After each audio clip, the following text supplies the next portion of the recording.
आज के बाद कोई भी 3 अंकों की संख्या हो, कोई भी, और उसमें 3 अंकों की संख्या का गुणा करना है, तो आप लंबी मेथड से इसको सॉल्व करते हो। लंबी मेथड से सॉल्व करने की जरूरत नहीं है, केवल और केवल इतना काम कर दो, पहले ऐसा करो, फिर ऐसा करो, फिर ऐसा, ऐसा और ऐसा, फिर ऐसा और ऐसा।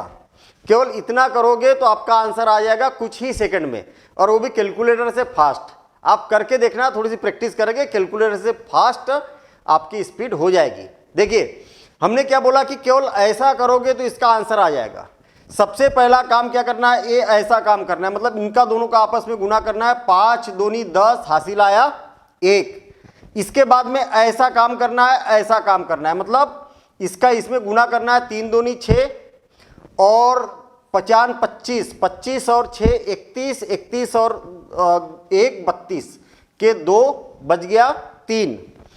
अब हमें क्या करना है, ऐसा काम करना है, ऐसा और ऐसा, मतलब इसका इससे गुना करना है। 4 दूनी 8 और इसका इससे गुना करना है। 5 तिया 15, 15 और 8 23, 23 और 15, 23 और 15 28, 38, 38 और 3 41, 41 का 1 बच गया 4।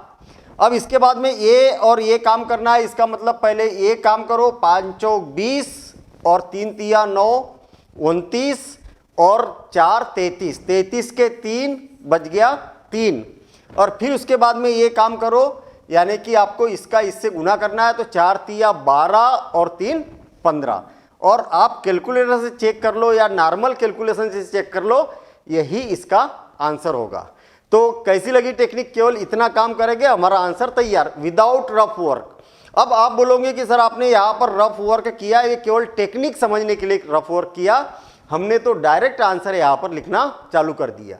आप अगर इसकी प्रॉपर प्रैक्टिस करते हैं तो आज के बाद आपको ये लाइन भी खींचने की जरूरत नहीं, डायरेक्ट आप इसका आंसर लिख पाओगे। तो कैसी लगी टेक्निक कमेंट्स द्वारा जरूर बताना। मिलेंगे हम अगली टेक्निक के साथ अगले वीडियो में, आप इंतजार करिएगा। Thank you, all the best.